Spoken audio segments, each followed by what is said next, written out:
Hello, dear learners. Hope you are doing well. I hope the studies are also doing well. Yes, it's very difficult to again study the same things when the exam is already over. But just take this in a positive way. If you were not able to achieve what you have thought in the previous exam or in the cancelled exam, you will be doing it much better in this exam, the upcoming. Also, if you have secured till the net, you might cover JRF in the coming attempt. So stay positive, which is much needed right now. And yes, our series is going very smoothly, and here comes the second video. After the exam, we have already covered the paper 1 before exams, but the remaining 2 papers were left. Now they are covered. After this, we will be starting history topics. So if you are new, do subscribe the channel and do tell your history friends especially, because the series will be really helpful. Okay, without wasting much of your time, let's get started. Here comes the paper of UGC NET December 2023. Paper 1 जो 6 दिसंबर को हुआ था first shift में, वो वाला paper हम अभी solve करेंगे. And the paper will be of 100 marks, will cover 50 questions and the video will be max to max 1 hour. 1 hour to 1 hour 10 minutes, not more than that. So let's get started. Here comes the very first data interpretation questions. The PDF is made by me, therefore it will be like this only. The data interpretation question: the following table shows the income and expenditure in millions of a certain company during the 5 years from 2018 to 22, along with the profit and loss incurred in all these years. Some values are missing in the table that you are expected to calculate if required based on the data in the table. Answer the questions that follow. Company wise bicycle production and profit, year, expenditure in millions, income in millions, and profit and loss. Okay, जो minus है वो loss, जो plus है वो profit. Very basic. So now what we have to do, missing terms है उन्हें calculate करना है. ठीक है, जहाँ जहाँ पूछा जाएगा. The very first question: if the loss incurred by company in 2019 was 33.2 million more than the profit of the company in 2018, then the loss percent incurred by the company in 2019 was. Okay, so यहाँ पर क्या बोला है कि loss हुआ था company को 2019 में कितना, 33.2 million. So more than the profit of the company in 2018, मतलब 50% जो प्रॉफिट हुआ था उससे ज़्यादा लॉस हुआ है 2019 में. Now we have to calculate the loss percentage. क्या निकालना है हमें, लॉस परसेंटेज. एंड 2019 में क्या दिया है, only 248 million which is the expenditure. Income भी नहीं है एंड प्रॉफिट या लॉस भी नहीं दिया है. But don't panic, we will be calculating this. So सबसे पहले profit of the company in 2018 कितना है, यहाँ पर बोला है ना 33.2 मिलियन मोर. सो प्रॉफिट कितना था, 50,000 और 50%. Okay, 1 minute. Actually we have one mistake here. यहाँ पर 15% है. Okay, here it is 15%, not 50%. We will do one thing, 15%. PDF में प्रॉब्लम था, might be data wrong आ गया. So 15% of 192 expenditure of 192. Okay, 15% of 192. So answer will be 28.8 million. हमें millions में निकालना है ना, इसीलिए 28.8 मिलियन. ओके, इतने पैसे है जो प्रॉफिट हुआ था. सो अभी हम क्या करेंगे, 2019 में क्या बोला है, 33.2 मिलियन मोर उनका लॉस हुआ है. सो अभी इनको कंपेयर करेंगे. How, see. So the loss incurred by company 28.8 plus, क्योंकि यहाँ पर क्या बोला है, मोर 33.2. टोटल कितना हो रहा है, 62. Okay, total is 62. So 62 million total. Now the loss percentage, हमें क्या निकालना है, परसेंटेज. सो परसेंटेज कैसे निकालते हैं, very easy. How we will calculate the percentage? 62 divided by total expenditure 248. यहाँ पर देखो expenditure 248 into 100 is equal to 25%. Answer बहुत पास में है, इसीलिए प्रॉपर मैथ्स, प्रॉपर कैलकुलेशन करना बहुत ज़रूरी था. सो अब correct answer is option C, 25%. Okay, next question. In 2022 if the expenditure of a company was 15% more as compared to 2019, then the income of the company is 20 in 2022 was. अभी income पूछा है company का, कौन से year में, 2022 में. यहाँ पर दिया हुआ है कि इनकम नहीं दिया, इसीलिए पूछा है ना. सो 2019 के कंपैरिजन में 2022 का income. So what we will do, यहाँ पर उन्होंने एक डेटा दिया है, पहले वो डेटा देख लेंगे क्वेश्चन में. If the expenditure of company, expenditure 15% मोर है 2000 एज कम्पेयर टू 2019. सो 2019 का एक्सपेंडिचर कितना है हमारा, 248. ओके, 248. सो 100% प्लस 15. वाई, बिकॉज मोर पूछा है. 15 एक्सपेंडिचर इन 2019. सो टोटल कितना हो गया, 115 ऑफ % ऑफ 248 जो एक्सपेंडिचर है. विच will B 285.2. Okay, this will be the expenditure of the company जो हमारे डेटा से हमने निकाला है 2019 के हिसाब से. ठीक है. Now the income of the company in 2022 is, क्योंकि हमें क्या निकालना है, इनकम 2022 की कंपेरेटिवली 2019 के एक्सपेंडिचर से.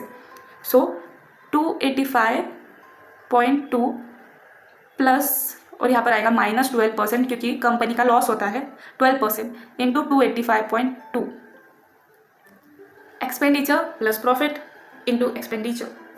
ठीक है. तो टोटल पहले तो ये दोनों मल्टीप्लाई होंगे, बिकॉज अकॉर्डिंग टू बोर्ड मास पहले मल्टीप्लिकेशन आएगा. सो 285.2 minus y minus plus minus minus 34.224.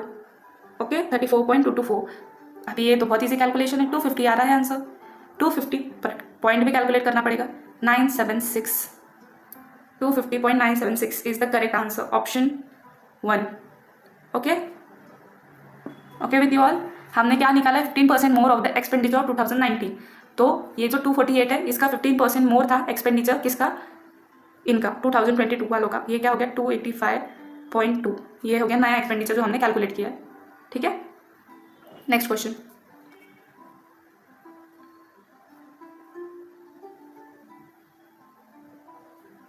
सबको सी विजिबल है ये. चलिए थम्स अप दे दीजिए, लाइक कर दीजिए सेशन को. 2000 question number 3. In 2021 if the profit percent of the company was higher by 60% of the profit percent in 2018, then the percent increase approximately in the expenditure of the company in 2021 as compared to the previous year would be. previous year क्या आएगा 2021 का, 2020. सो थोड़ा सा tricky question है, but आराम से solve करना है. ठीक है. प्रॉफिट परसेंटेज क्या बोला है, if the profit percent of the company was higher by 60% in 2018, तो 2018 then the percent increase in the expenditure of 2021. सबसे पहले तो 2018 के कंपैरिजन में 2021 के कंपैरिजन में 60% हाइयर था. सो 2021 का प्रॉफिट ले लेंगे हम. Profit is equal to P 2018 plus 60% plus 60, because 60% more हो गया है, इसीलिए प्लस 60% मोर प्लस 2018, क्योंकि यहाँ पर किसका बात किया है, 2018 की बात की है कि उसका 60% मोर हो गया है 21 के कंपैरिजन में. फिर प्रॉफिट ऑफ 2021. अब जो हमारा टेबल है उसके अंदर, 2021 का प्रॉफिट ये निकालना है. कैसे निकालेंगे हम लोग, उसी वे से. यहाँ पर जो डेटा है हम उसी के हिसाब से निकालेंगे. So profit of 2021 will be 15% plus 60% of 15%, 60% of 15%. कैसे, क्योंकि हमारा जो 2018 का प्रॉफिट है वो है 15%, फर्स्ट वाला. ओके. सो प्रॉफिट कितना आएगा टोटल, पहले मल्टीप्लिकेशन होगा. 2021 का प्रॉफिट आ रहा है total 24%. So now we got the percentage. Profit of 2021 24%. ठीक है, वो मिल गया. अभी हमें आगे क्या करना है. So now let's denote the expenditure जो यहाँ पर दिया हुआ है, नहीं दिया है, यहाँ पर इसको 24% लिख देंगे. हमारा ये आंसर मिला है. ठीक है. यहाँ पर इनकम है, एक्सपेंडिचर नहीं है. So what we have to do, इनका एक्सपेंडिचर देख लो 192 है 2018 का. So what we have to do now, 1 minute. So income is equal to expenditure plus profit percentage into expenditure, जो हमने ऊपर यहाँ पर भी किया था. Income is equal to expenditure plus profit percent plus expenditure. Okay, वही मेथड से यूज़ करना है. सी I is equal to expenditure plus profit percentage into expenditure. Okay. और एक्सपेंडिचर हम किसका कंसिडर कर रहे हैं, सॉरी एक्सपेंडिचर हमें निकालना है, सॉरी. तो हम इनकम कंसिडर करेंगे 2021 की, जो है 359.6 is equal to E 2021 plus profit कितना है अभी जो निकाला हमने 24% इंटू ई 2021. ओके. सो ये वैल्यू क्या हो जाएगी अब,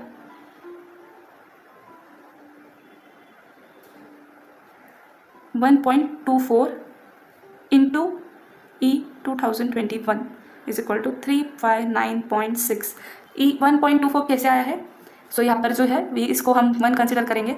परसेंटेज यहाँ पर नीचे 100 आ जाएगा, 100 ऊपर चले जाएगा, 100 plus 24 1.24.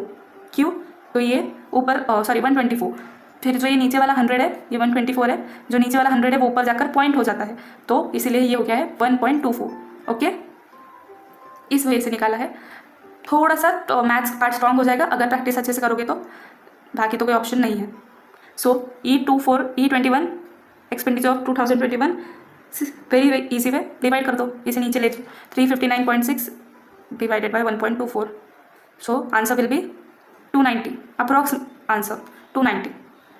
Okay, approximate answer. But अभी हमें क्या कैलकुलेट करना है, परसेंट इंक्रीज कैलकुलेट करना है, एक्सपेंडिचर का परसेंट इंक्रीज कैलकुलेट करना है। सो परसेंट इंक्रीज के लिए वापस से कौन सा मेथड यूज करेंगे हम लोग, we will be using the same method which is multiply. Okay, multiply.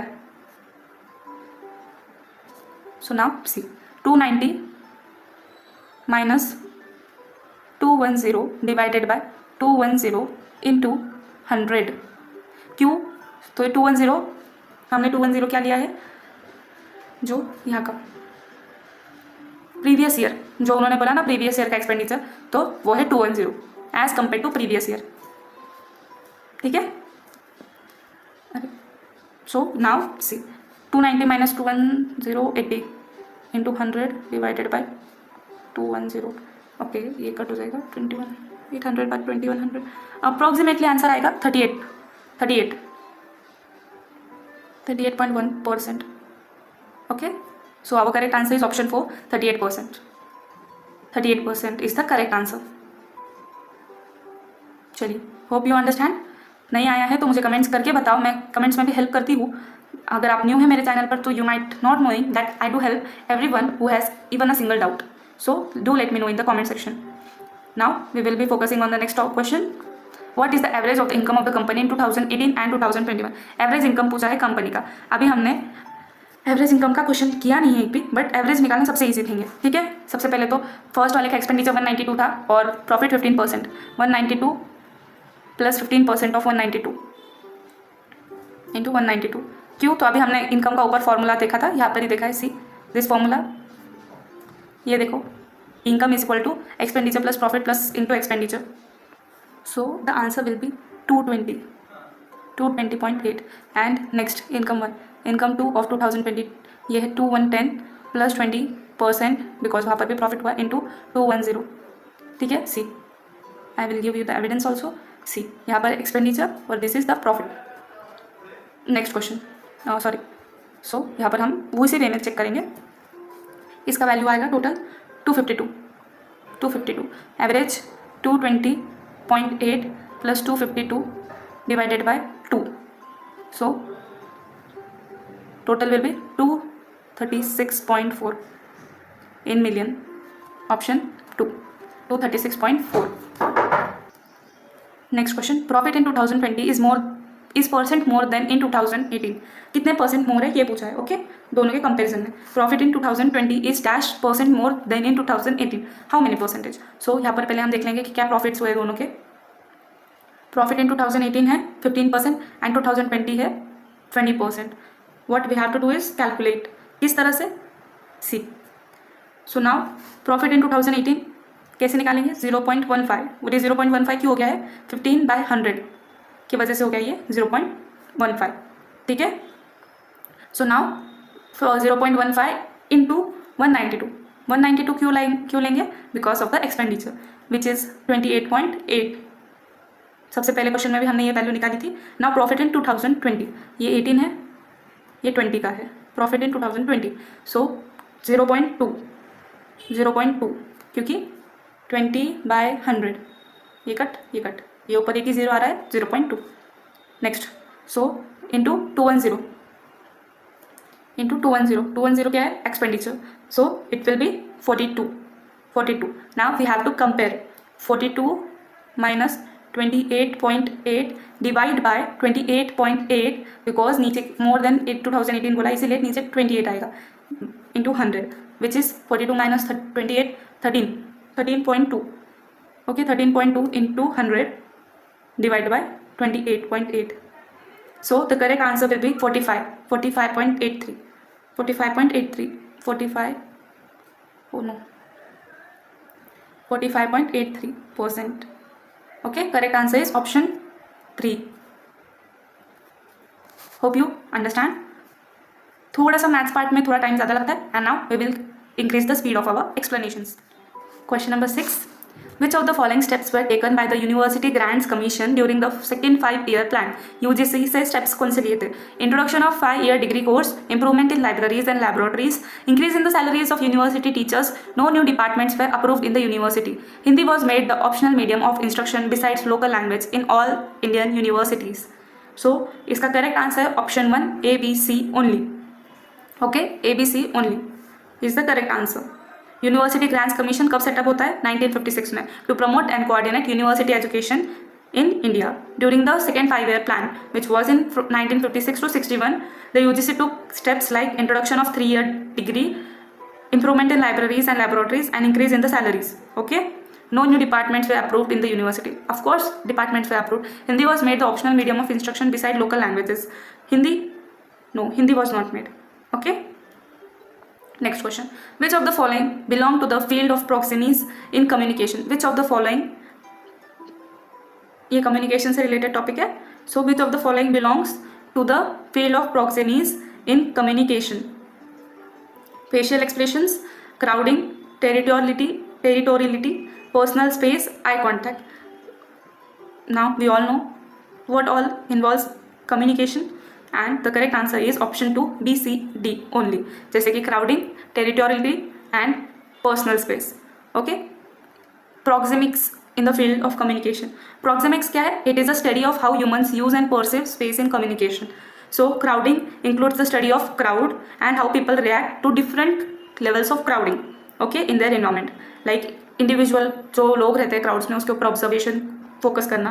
Territoriality involves the study of territories, which refers to how individuals establish and defend their territories. Okay, both physical and psychological. How people mark and protect their spaces, basically territories. Personal space focuses heavily on the concepts of personal space because which is the area surrounding an individual that they consider as their own. Personal space is very dear to everyone and it examines how people use personal space to regulate social interactions and how violations of personal space can affect communication. If someone affects or comes in my personal space, definitely it will be bothering me and I will be having difficulties in communicating with them. That is what D is. Okay? Facial expressions are important but are not related to the proxemics. Okay? And also eye contact is a part of communication but it falls more within the realm of non-verbal. Okay? Not in proxemics but non-verbal. Next question. A security system records video footage. 1 minute of video requires 180 megabytes of storage. The recording system can store several hours of video footage. How much storage would be needed for 2 hours of video footage? Okay, 1024 kilobytes. अगर एक 1 bite का 1 kilo का 1024 है. So a security system records video footage. It will be 1 minute requires 180 megabyte. Okay, for 60 minutes कितना हो जाएगा? 180 into 60 10800. Okay, similarly for 2 hours double 21600. To convert megabytes, ये megabytes है, ये MB है. To convert megabytes into gigabytes क्या बोला है उन्होंने?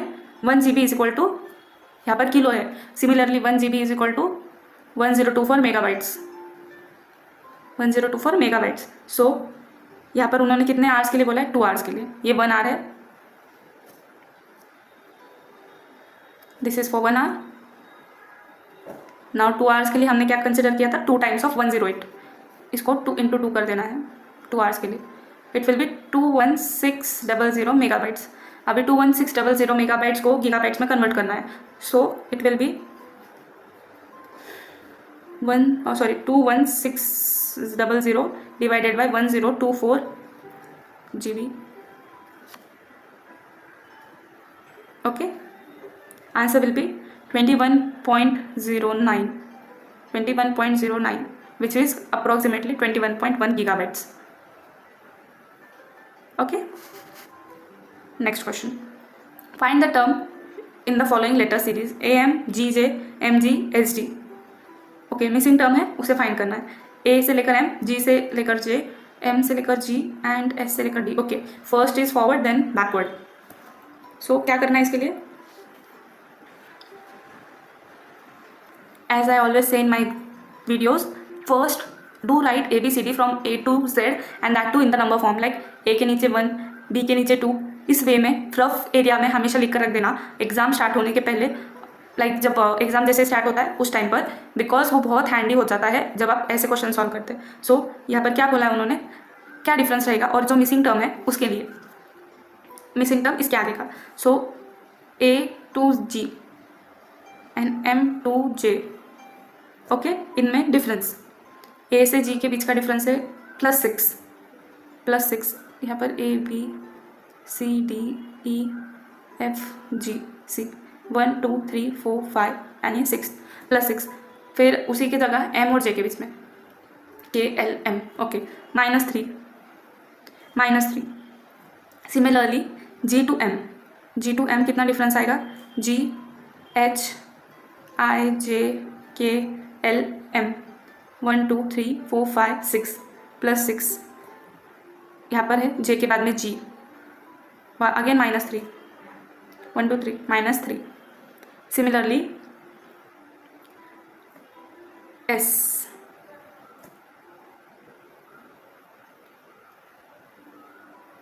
1 2 3 4 5 6 +6, तो S के बाद में T U V W X Y Z 1 2 3 4 5 6, तो यहाँ पर क्या आएगा Y +6 विल बी Y, है क्या Y, ओके, 2 ऑप्शन है Y के, तो हमें दूसरा भी देखना पड़ेगा. प्लस G के बाद में यहाँ पर D दिया है, सो D अगेन -3, D का -3 क्या होता है A, 1 2 3 -3 इज A. सो अब correct answer is option 4 Y and A. ठीक है, next, if the statement some rectangles are not squares is given as true, then according to the square of opposition which of the following statements can be immediately inferred to be false. मतलब कि false कौन सा रहेगा, अगर some rectangles are not square true है तो all rectangles are square, some rectangles are squares, no rectangles are squares, some squares are not rectangles. इनमें से गलत कौन सा रहेगा हमें ये निकालना है, सॉरी जो अपोजिट रहेगा फॉल्स रहेगा ये पता करना है. Have a look at the question, पहले क्वेश्चन ध्यान से पढ़ो, किसको सच बोला है और हमें क्या झूठ है ये पता करना है. All rectangles are square, some rectangles are square, no rectangles are square and some squares are not rectangles. Correct answer will be option A, option 1 all rectangles are squares, क्योंकि अगर some rectangles are not square बोला है and it is considered as true, so fourth will be false, all rectangles are square, ये completely false होगा, क्योंकि यहाँ पर सम rectangles are squares ये चलेगा, क्योंकि नॉट स्क्वायर्स कुछ अगर नहीं है तो कुछ हो सकते हैं, no rectangles no, because only यहाँ पर क्या बोला है some squares are not rectangles, तो ये कंप्लीटली अपोजिट है. स्क्वायर्स की बात कर रहे हैं क्या हम, no, we are talking about rectangles, इसीलिए ऑप्शन डी हमारा करेक्ट आंसर नहीं होगा. ठीक है, ये कैसा है, जैसे कि see all SRP universal affirmative, no SRP universal negative, then some SRP particular affirmative and some SR not P. तो हमारा ये वाला स्टेटमेंट कौन सा है, पर्टिकुलर निगेटिव, तो इसका आंसर आएगा पर्टिकुलर. इसका जो अगर आपको पूछा है इसका पर्टिकुलर अफर्मेटिव, तो ये रहेगा पर्टिकुलर अफर्मेटिव. ठीक है, इसका पर्टिकुलर अफर्मेटिव, और ये तो एकदम यूनिवर्सल हो गया है, इसीलिए इट विल रॉन्ग. ठीक है, समझा. Next question,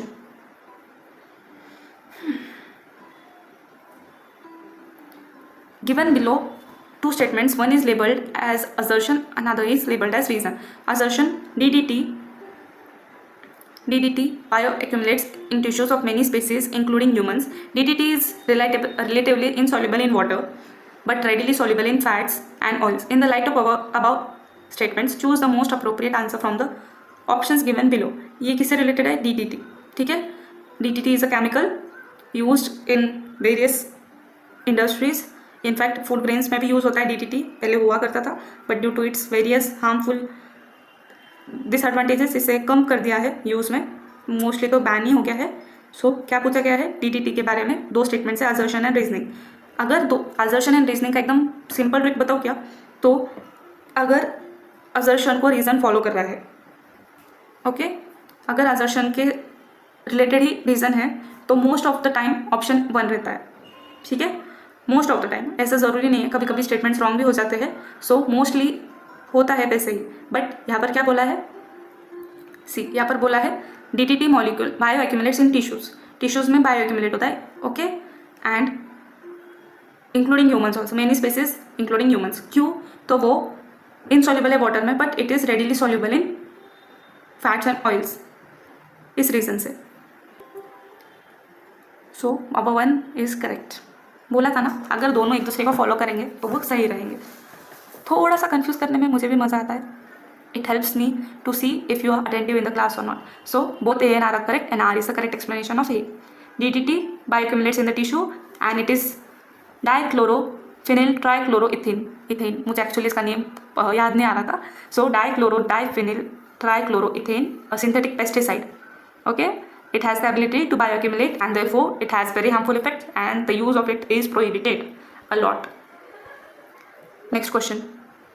As per square of opposition, which of the following propositions are so related that if one of them is true, the other must be false and vice versa? As per square of opposition. So all mammals are vertebrates. No mammals are vertebrates. Some non-mammals are non-vertebrates. Some mammals are not vertebrates. Square of opposition पूछा है.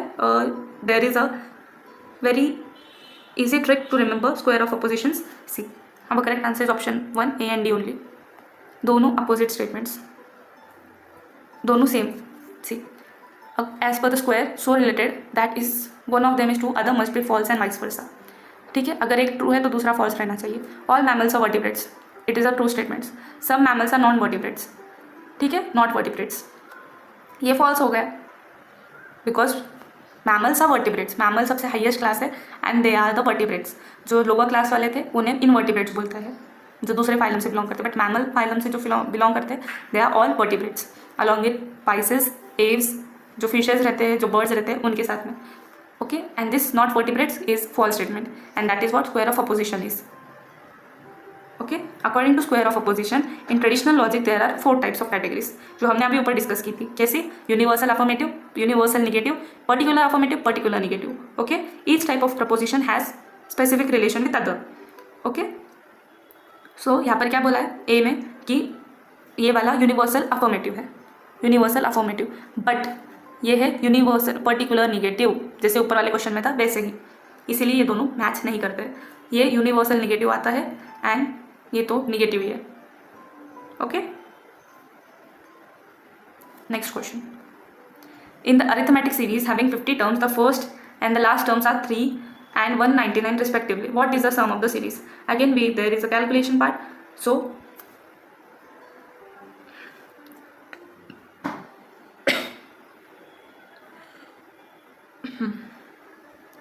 what we have to do, arithmetic series बोला है तो first term कितना है 3, first term is 3 and the 50th, जो 50th term है वो है 199।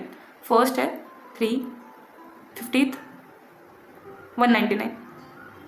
What is the sum of the series? Okay, तो इसका एक बहुत ही एक फॉर्मूला है, याद रख लो, लिख कर रख लो। AP अरिथमेटिक सीरीज का a plus bracket n-1 raise to d।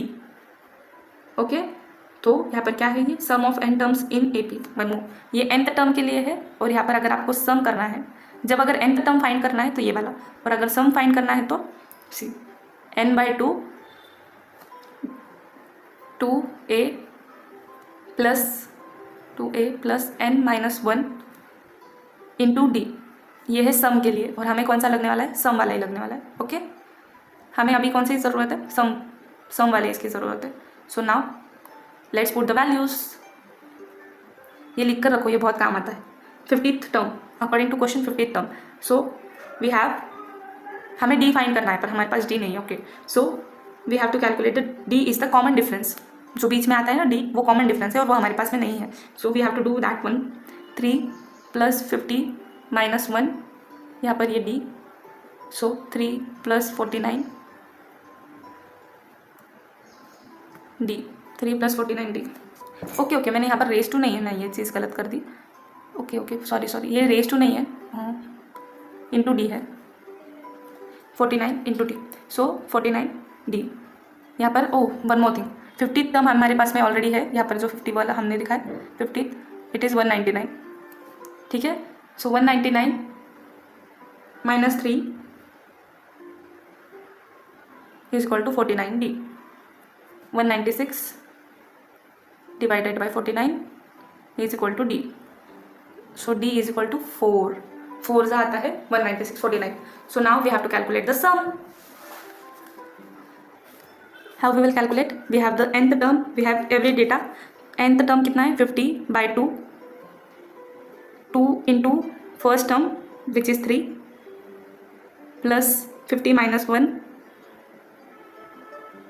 into 4. 50 by 2 25. 25. Okay, 2 into 3 6 plus 50 minus 1 49 into 4. So 25 into 4 49 into 4 49 into 4 196. 196 plus 6 202. So 25 into 202. Calculate कर लो. Answer will be 5050. Option 2 5050. Okay, next question. One of the 4 maxims of conversation quantity. 1 minute. One of the 4 maxims of conversation, quantity maxim, reflects the right amount of information. Option 4. Okay, correct answer is option 4. 1 minute, there is issue, it's not working.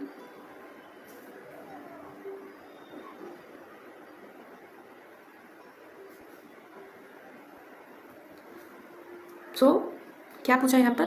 One of the 4 maxims of conversation. So according to H.P. Grice, who was a philosopher, giving the appropriate amount of information during conversation is covered by quantity maxim.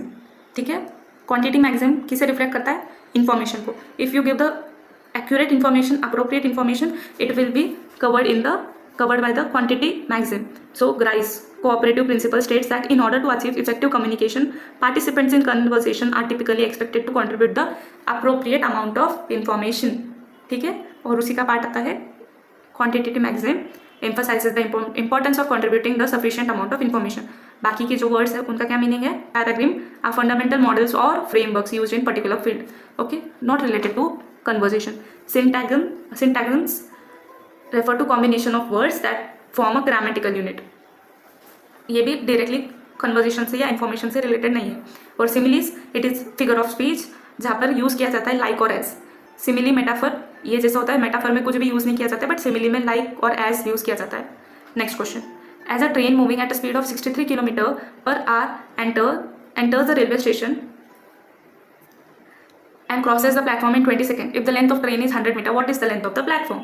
So यहाँ पर भी बहुत easy है. Train की length 100 metre, speed 63 kilometre. So okay, kilometre per hour में, तो हमें इसे मीटर पर आवर में करना पड़ेगा. मीटर पर आवर में करने के लिए 63 into 5/18 which will be 17.5 metre per second. ये हो गई हमारी स्पीड मीटर में. सो कैलकुलेशन के लिए क्या करना है? Let the length of the platform be X. What we will do? 100 plus X. क्योंकि प्लस क्यों होता है? बिकॉज लेंथ ऐड होती है प्लेटफॉर्म की भी और ट्रेन की भी. ठीक है, plus X in divided by 17.5. और ये इज इक्वल टू में क्या आएगा? Time.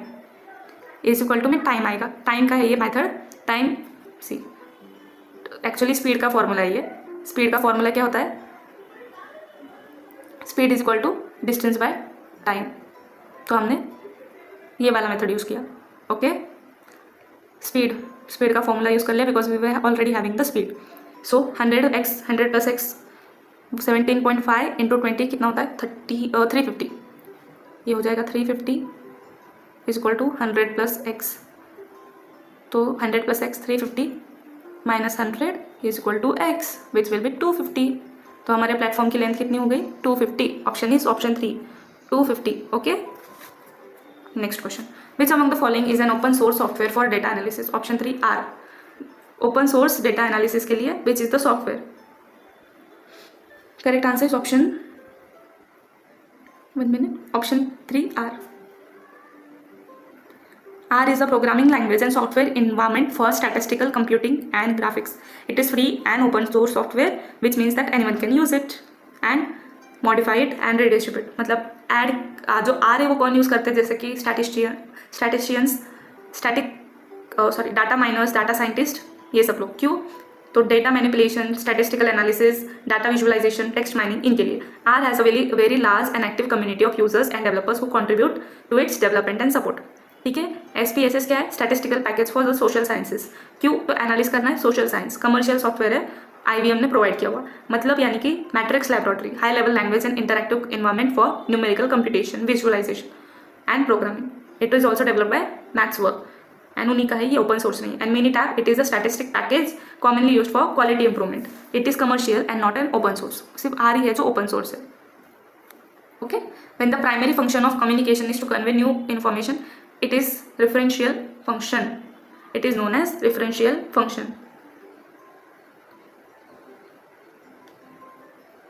Option 3.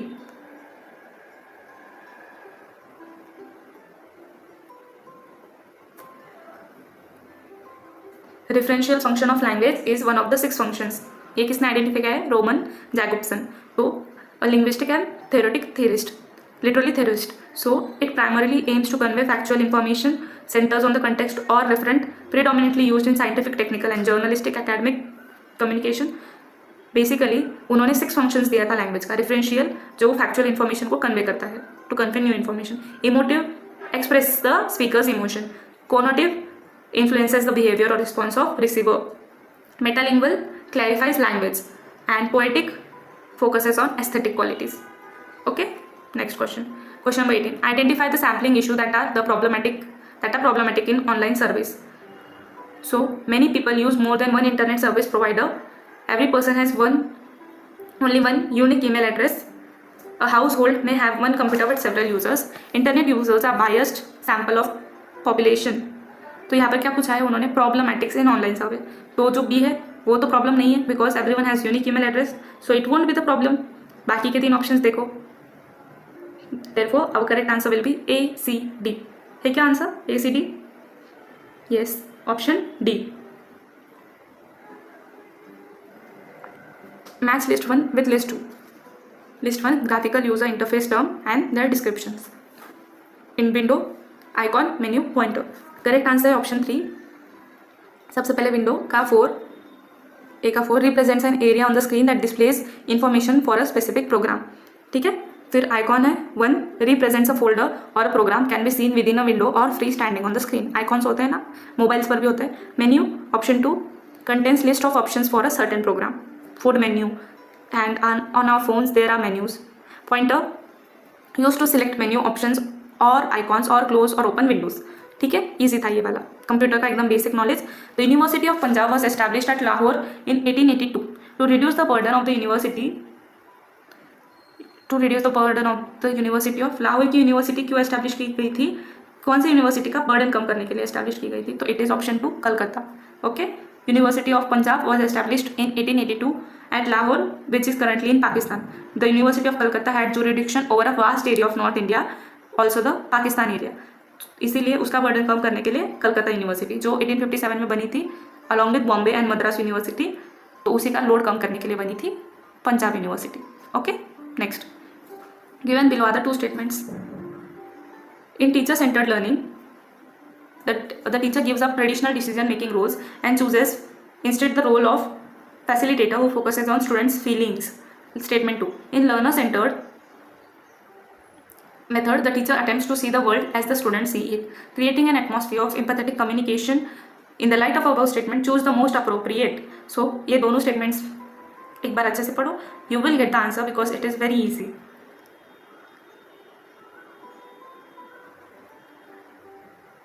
Very easy.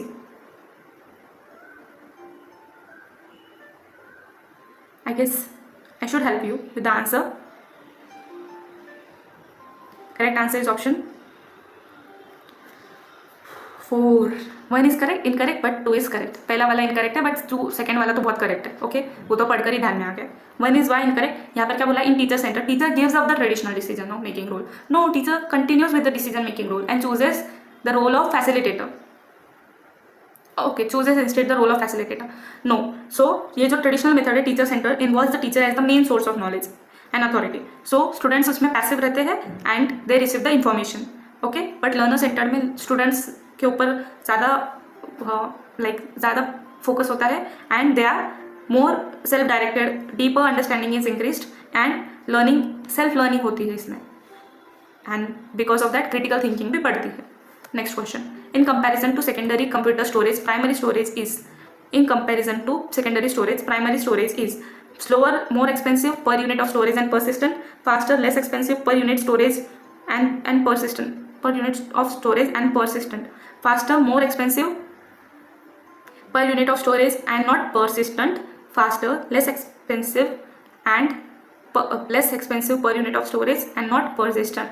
Okay, computer से रिलेटेड क्वेश्चन है, a little bit tricky because wording same आ रही है, but no issue, we have the answer with our self. Okay, correct answer is option 3, faster, more expensive per unit of storage and not persistent.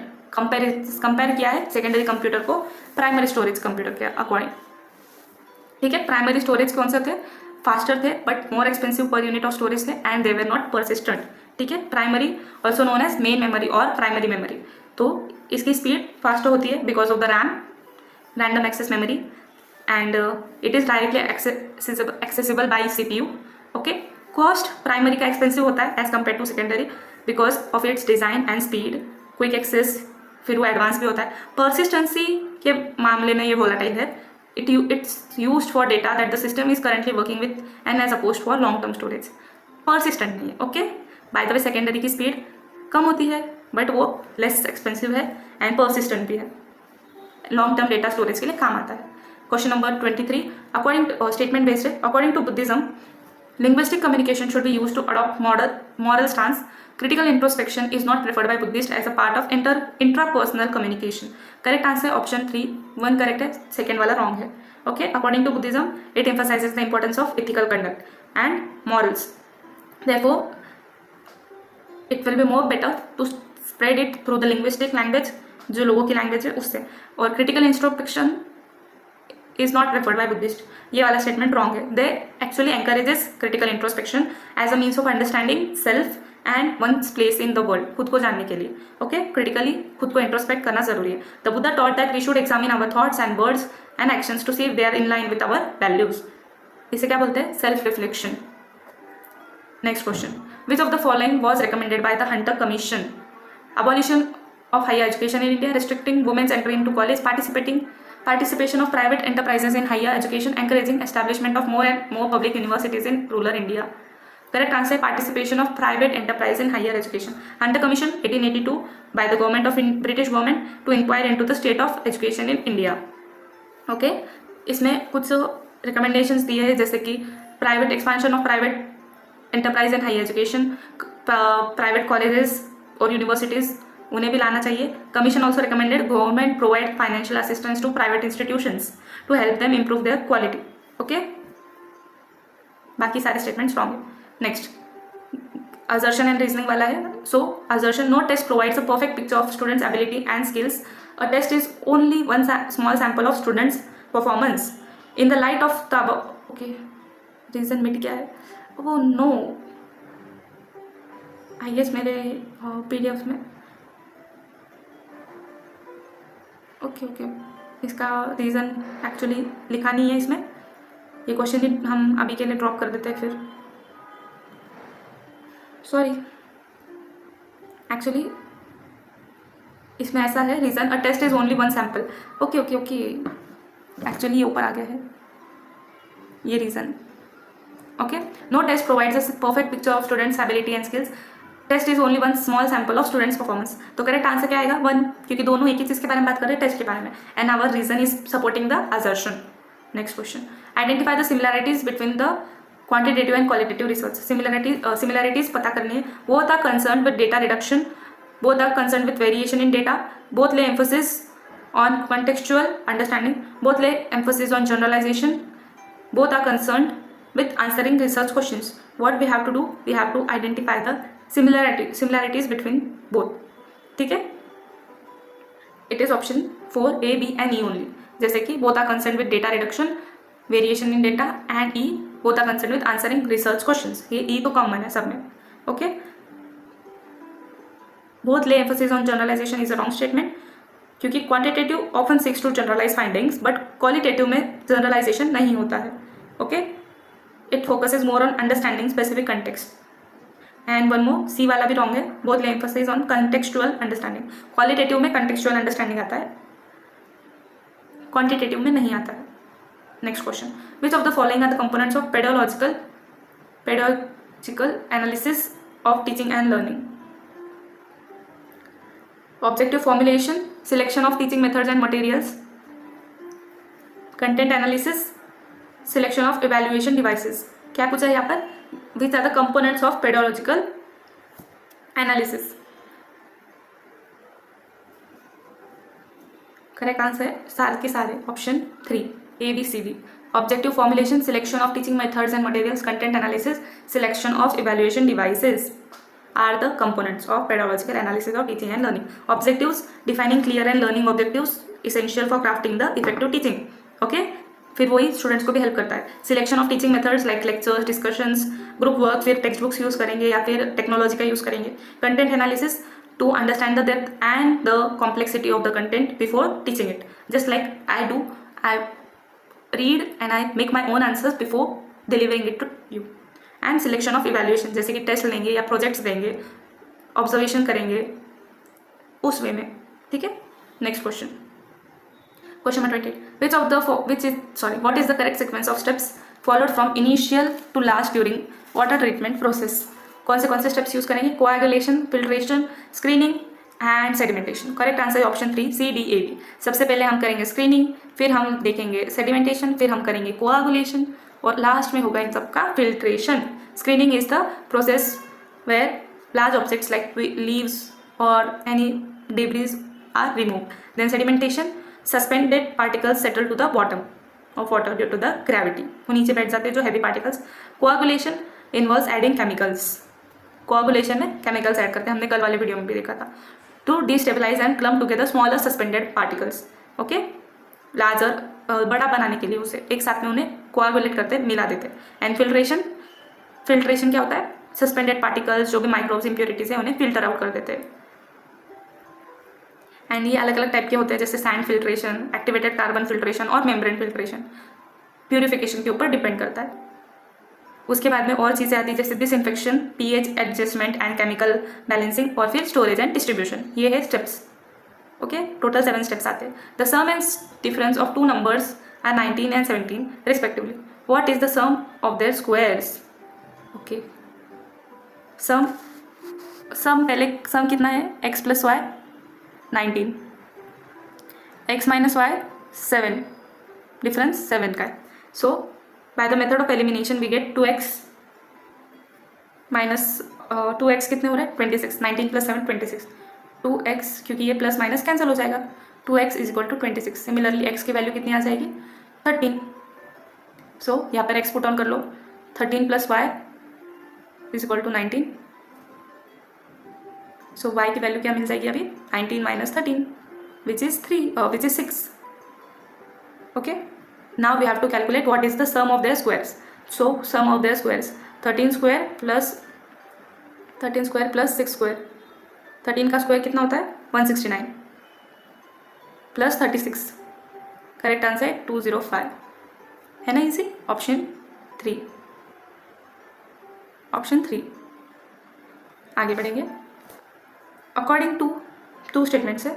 According to classical Indian school of logic Nyaya, the argument sound is eternal because it is audible is fallacious. Statement 2, according to classical Indian school of logic, the argument sound is eternal because it is audible commits the fallacy of irregular middle term. Their middle term is too wide. हमने इसके ऊपर कल भी question किया था, वो fallacy कौन सी थी? एनिमल कमेंट्स में बताइए अगर आपने कल का वीडियो देखा है तो, रिविजन कर लो साथ ही में। करेक्ट है ऑप्शन 3, 1 करेक्ट है बट 2 है रॉन्ग, ठीक है।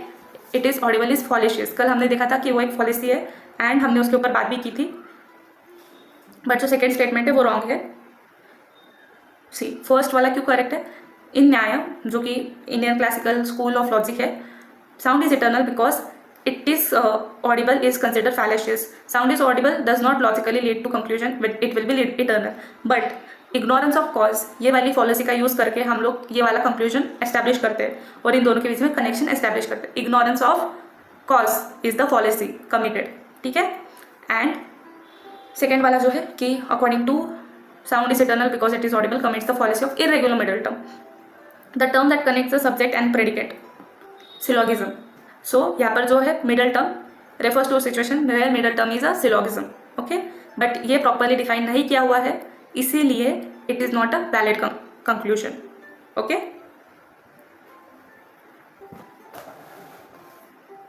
सी न्याय क्या होता है? One of the 6 classical school of Indian logic है, उसमें से एक आता है न्याय. It is known for its systematic approach to logic and epistemology. It emphasizes the importance of valid reasoning, rigorous analysis of arguments. Next question. Identify the correct reason for writing a literature review. So, identify the correct reason. You need to know what is already known in connection with your research area. It may help you to develop an analytic framework. It will help with the interpretation of your findings. It may suggest further research questions for you. Okay? So, यहाँ पर क्या पूछा है? Correct reasons for writing a literature review. What are the correct reasons?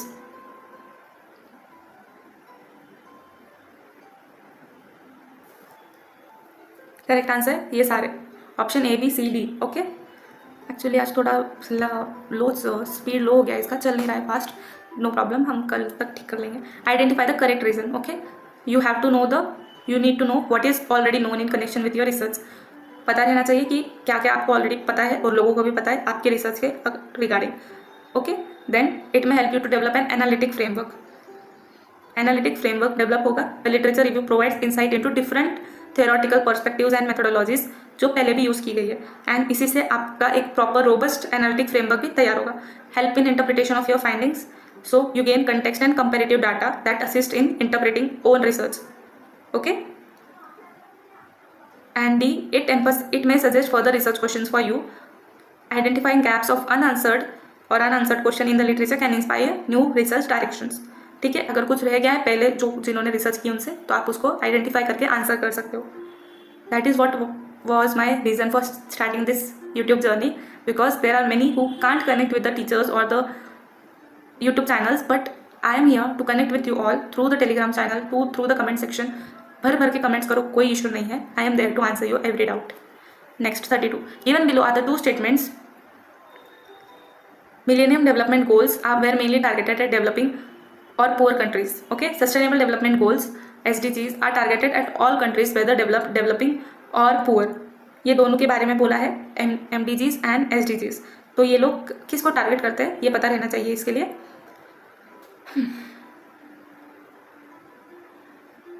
Correct है, दोनों भी statements correct है. MDG target करते हैं पुअर कंट्रीज को, 8 है total. They aimed at the issues like poverty, hunger, disease, lack of access to education, healthcare. फिर sustainable development goals हर किसी को टारगेट करते हैं, हर कंट्रीज को, एंड ये 2015 में आए थे. कब तक? 2030 तक प्लैनेट को प्रॉस्पर बनाना है, प्रोटेक्ट करना है, पावर्टी एंड करनी है. सॉरी. सो ये ब्रॉडर है as compare to MDGs. Total 17 goals है SDGs के. Okay. Next question. Which of the following are true about producer gas? True about the producer gas. It is the result of conversion of solid biomass into gaseous fuels. It is done at lower temperature.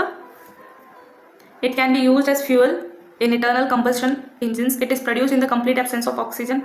Hydrogen and methane present in producer gas determines its heating value. Correct है option 4, A, C and E only. Okay. It is result of conversion of solid biomass into gaseous fuels. It can be used as fuel in internal combustion engines, and hydrogen and methane present in producer gas determines its heating values. Okay. The heating value of producer gas depends upon the composition of the gas it contains. और जो primary कौन सी है? Hydrogen और methane. Next question. Which of the following contextual factors determine meaning in communication behaviour? Physical location, participants, preceding events, non functional goals, absence of audience. कौन से है जो बताते हैं? Option 1, A, B and C only. Physical location, participants and preceding events are the contextual factors which determine the meaning of communication. Okay. Physical location जो environment होता है where the communication is taking place, and participants the people involved understanding relationship between participants is very important in determining the meaning and preceding events, जो उसके पहले हो चुके events है वो भी. What has happened before the communication takes place can shape the context and influence the interpretation. कुछ पहले हुआ है तो हम वो टॉपिक के ऊपर डिस्कस कर सकते हैं. And the communication begins. Non functional goals ये नहीं आता है, while goals including non functional ones can influence how a message is crafted but not considered contextual factor. When absence of audience, the audience presence or absence can determine or affect the communication, okay, but it is not considered primary contextual factor. Next question. The Convention on Biological Diversity is dedicated to promote sustainable development, conceived as a practical tool for translating the principles of which agenda 2021, 22, 23. क्या पूछा गया है? The Convention on Biological Diversity, CBD. Similar question was repeated in 2023 June paper also. CBD के ऊपर question था वहाँ पर भी. Correct answer option 21, agenda 21 option 2. ठीक है. क्यों है CBD? सस्टेनेबल डेवलपमेंट को प्रमोट करने के लिए, और ये आउटलाइन किया है in agenda 21. It is a comprehensive plan of action adopted by United Nations conference on environment and development held at Rio de Janeiro in 1992. ओके. सस्टेनेबल डेवलपमेंट के बारे में ब्लूप्रिंट है इसमें प्रोवाइड की हुई. And the principles of sustainable development promoted by convention on biological diversity are aligned with those of the agenda 21. ठीक है. CBD के जो प्रिंसिपल्स है वो इससे अलाइन किए गए हैं. Question number 36. A certain sum of money doubles in 4 years at a compound rate of interest per annum. The rate of interest is given 21/2 is equal to 1.414 and 21/4 is equal to 1.892 BHI. So we have to calculate. What we have to calculate actually? Again there might be a typing error. Just a minute. Let me have the look. Okay ये गलती से type हुआ है. Okay. Yes. A certain sum of money doubles in 4 years at a compound rate of interest per annum. The rate of interest is given. Okay. So compound rate of interest हमें निकालना है. सबसे पहले तो what is the formula? It is A is equal to P principal 1 + R divided by 100 raise to T, जो कि है time. R है इंटरेस्ट. ओके. ये है A क्या है? Amount. So what we have to calculate? We have to calculate the rate of interest. Amount कितना है? 2P. Certain sum of money doubles in 4 years at a compound. तो 4 साल में डबल हो गया है सम ऑफ मनी. तो amount कितना हो गया है? 2P हो गया है. प्रिंसिपल का 2 गुना हो गया है. सो यहाँ पर 2P is equal to P 1 + R 100 और यहाँ पर हो गया है 4 साल बिकॉज 4 years. ओके. सो ये 2PP कैंसिल हो जाएगा. 2 इज इक्वल टू 1 +, ठीक है हम एक स्टेप मिस कर देते हैं, एक स्टेप कट करते हैं जो डबल हो जाता है. सी 2 1/4 क्यों? तो यहाँ का जो 4 है ये यहाँ पर जाकर हो जाएगा 1/4. Okay. Is equal to 1 + R/100. Next 2/14 - 1. 2/14 2 raised to 14 - 1 is equal to R/100. 2/14 1.1892 - 1. हाँ ये थोड़ा सा डिफिकल्ट है बट अभी करना तो पड़ेगा ही. 1.1892 - 1 इज इक्वल टू R/100. इसका आंसर हो जाएगा, माइनस करोगे तो 0.18 0.1892 into 100 is equal to R. So R will be 18.92%. Okay. Correct answer will be 18.9. Option 3 approx. Next question. Which of the following research institutes were established between the first and third 5-year plans? कौन से establish किए गए थे between the first and third 5th year plan? Indian Institute of Science, Saha Institute of Nuclear Physics, Lok Bharati, Gandhi Gram rural Institute, Raman research. Option है 4 B C D. Okay. Saha Institute of Nuclear Physics ये हुआ था 1950 में 1950 and it falls under the time frame. ठीक है. ये कोलकाता में है, located in Kolkata. Basic research and training institute in physical and biophysical research sciences. Lok Bharati which was established in Shantiniketan, okay, located in Shantiniketan West Bengal. ये भी 1953. And Gandhi Gram rural institute Tamil Nadu Dindigul rural university है, ये 1956 में एस्टैब्लिश की गई थी. ठीक है. थर्ड 5 ईयर प्लान कब आता है? 61 से 66. फर्स्ट कब आता है? कमेंट्स में बताओ मुझे. 1951 से 56 तक आता है, फिर 56 से 61 सेकेंड, और फिर 61 से 66 थर्ड है. Okay. Next question. Which of the following statements are logically equivalent? Okay. No liquid are beverages, no beverages are liquids, all non beverages are non liquids, all non liquids are non beverages. तो देखो, logically equivalent यानी कि दोनों same है, तो ये है option 1 A and B only. क्यों? तो यहाँ पर भी no liquids are beverages, no beverages are liquid, ये दोनों सेम ही बात कर रहे हैं. It means that if something is liquid it is not beverage. Similarly second वाले में भी if something is a beverage, ये लिक्विड नहीं है. ये दोनों में वही बात हो रही है, इसीलिए A and B is the correct answer. Logical relations and equivalence between different categorical statements, universal affirmative वाला जो हमने बात किया है वही. ठीक है. Next. If G represents the number P in base 8, then 144G plus 175G is equal to. अच्छा, बेस P का बेस 8 है, G यानी कि 8, तो 144G plus 175G. तो इसके लिए क्या करना पड़ेगा? लास्ट वाले पे वीडियो में जैसे हमने बाइनरी वाला क्वेश्चन सॉल्व किया था वैसे ही 1 + 8² प्लस 4, यहाँ पर मल्टीप्लाई होगा, हाँ, multiply 8³ 81 plus 4 × 8⁻0 164 8² 64 plus 4 8 32 plus 0 plus 4 4 × 8⁻0. तो anything multiplied by 0 is 0, so plus 4. ये हो गया 100, ये होगी टोटल 100. सिमिलरली 175 का करेंगे. 1 × 8⁻2 प्लस 7 × 8⁻1 प्लस 5 × 8⁻0. तो ये 64 प्लस 56 प्लस 5, तो आंसर आ जाएगा 125. और यहाँ पर बेस 10.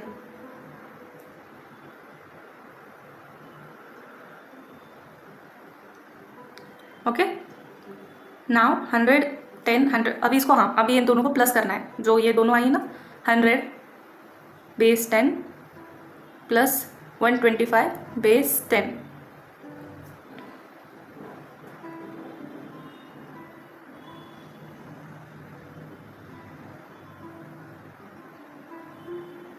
इज इक्वल टू 225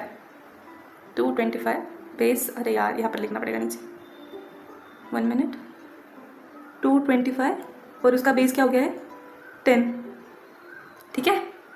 अभी क्या करना है हमें? Divide 225 by 8. क्यों? तो हमें बेस 8 चाहिए, यहाँ पर सब 8 में है ना, इसीलिए बेस 8 चाहिए. सो इसे डिवाइड कर लेंगे. 225 डिवाइडेड बाय 8, आंसर आता है 34. आंसर आता है 28 आंसर आता है. You can try with the remainder 1. Remainder क्या है? R क्या है? 1. Now divide the quotient 28 by again 8. 28 को भी 8 से डिवाइड करना है. अब आता है 3, रिमाइंडर 0. क्यों? तो कुछ बचा क्या? नहीं. 224 डिवाइडेड बाय 8, 28 × 8 क्या होता है? 224. इसीलिए यहाँ पर 1 बच गया था, तो वो रिमाइंडर. यहाँ पर रिमाइंडर क्या होगा? 0. ठीक है. Remainder is 0 with remainder. अब क्या करना है? अब जो आया है 8/3, 3/8, जो नया वाला है उसको 3/8. 3/8 का रिमाइंडर क्या आएगा? 0. रिमाइंडर 3 आएगा. कुछ बचा है क्या? नहीं, 3. ओके. सो अब रिमाइंडर्स कितने बचे हैं? 3. रिवर्स डायरेक्शन में रिमाइंडर्स पढ़ने हैं. 3. 1 मिनट. अरे हाँ, यहाँ पर मैंने एक गलत कर दिया था. यहाँ पर 4 है. 24 3 8 24 आता है. यहाँ पर 4 है. 3 4 1 इस डायरेक्शन में रिमाइंडर्स पढ़ने, जैसे हमने लास्ट वीडियो में पढ़ा था जून के. 341 8, बेस 8। थोड़ा सा ट्रिकी क्वेश्चन है, बट 2-3 बार अगर आप ऐसे क्वेश्चन सॉल्व करोगे तो आपको ध्यान में आ जाएगा। ठीक है, मैंने यहाँ पर थोड़ी सी गलती कर दी थी, but now it's perfectly fine. अभी आप ये क्वेश्चन देख सकते हो। Next question, given below are the 2 statements. Actually क्या होता है ना, when you continuously make the video speak, you might get confused, and that is what the reason is. Given below are the 2 statements. The Nalanda University of Ancient India attracted students from various parts of Asia. Statement 2. The Nalanda University was overshadowed by universities in Europe and Arabia immediately after its establishment. Correct answer है option 3. 1 is correct but 2 is incorrect. जो second statement है वो wrong है, because immediately नहीं होता है. Okay, it was not overshadowed immediately. Therefore, second statement is wrong. Next. Given below are the 2 statements. IPv6 address in computer networking is 4 times larger than IPv4 address, and दूसरा वाला है the IP address gives location of a device on the internet, whereas the MAC address identifies the device connected to the internet. Second statement is right. ठीक है, second वाला statement correct है और first वाला statement भी correct ही है। Second वाला तो बहुत कॉमन है, बट जो IPv4 है एड्रेसेस यूज़ 32 बिट्स, ये 32 बिट्स यूज़ करता है। ओके, IPv6 बट 4 ऑक्टेट्स, और IPv4 16 टू रिप्रेजेंट डिवाइस, और सॉरी मैंने कुछ गलत बोल दिया। हाँ, IPv6 uses 128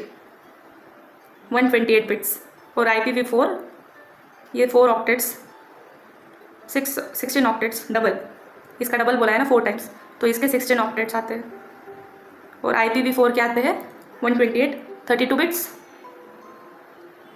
and 4 octets. Okay, since 128 is 4 times larger than 32, IPv6 is 4 times larger than IPv4. Next question 42. More laws have been added on the books in the past 5 years than ever before, yet the number of crimes committed during the same period has significantly increased. Therefore, to bring the crime rate down, we must eliminate the laws. Which policy is committed? It is option for false cause. अगर बहुत सारे crimes बढ़ रहे हैं, भले ही law बन रहे हैं, फिर भी क्राइम्स बढ़ रहे हैं, तो will you bring down the laws? No, therefore it is false cause policy. Okay, option D. False cause में क्या आता है, यहाँ पर क्या हो रहा है, कैजुअल रिलेशनशिप बता रहा है between the increasing number of laws and the increasing number of the crimes, और ये दोनों भी क्लासिक एग्जाम्पल में आते हैं फॉल्स कॉज ऑफ पॉलिसी के, जिसे क्या बोला जाता है, correlation does not imply causation. Okay, यहाँ पर incorrectly adding more laws directly causes and increasing crime, ऐसा बता रहा है कि अगर लॉज बढ़ रहे हैं तो क्राइम बढ़ रहा है, बट ये रॉन्ग है, therefore it is false cause. Next 43. The organized bodies of information stored in memory that bias the way new information is interpreted, stored and recalled is called schemas. Option 2 schemas. Okay, इसका correct answer है schemas.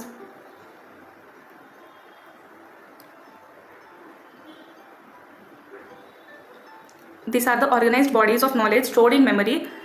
Schemas are the organized bodies of knowledge stored in memory that influence how we interpret, store and recall new information. They act as mental frameworks that help us make sense of world around us. Okay, schemas क्या हो, they can be general or specific, updated and modified जैसे जैसे new information add होती है. Okay, and based on past experiences and knowledge. Next 44. The ability to generate unusual yet appropriate responses to problems or questions is known as convergent thinking. The ability to produce responses that are based primarily on knowledge and logic is known as divergent thinking. ये दोनों statements है, statement based question है, तो इसमें से correct statement क्या है, correct answer क्या है, ये बताना है. करेक्ट आंसर ये दोनों स्टेटमेंट्स इनकरेक्ट है, both the statements are incorrect. Okay, so convergent thinking actually refers to the ability to narrow down multiple possible solutions to a problem and to find the single best solution. Okay, यहाँ पर जो बोला है वो wrong है, first statement. It incorrectly defines the convergent thinking as generating unusual responses. Unusual responses नहीं आते हैं convergent thinking में. Okay, logic and knowledge based रहते हैं आंसर्स. देन डाइवर्जेंट वाला भी रॉन्ग है. Divergent thinking involves generating multiple possible solutions. यहाँ पर क्या बोला है, based primarily on knowledge. Actually ये दोनों ऊपर नीचे कर दिया गया है. ठीक है, primarily on knowledge and logic convergent होता है. ठीक है, Divergent involves generating multiple possible solutions to problem, emphasizes creating creativity, flexibility and exploration of different ideas and perspective.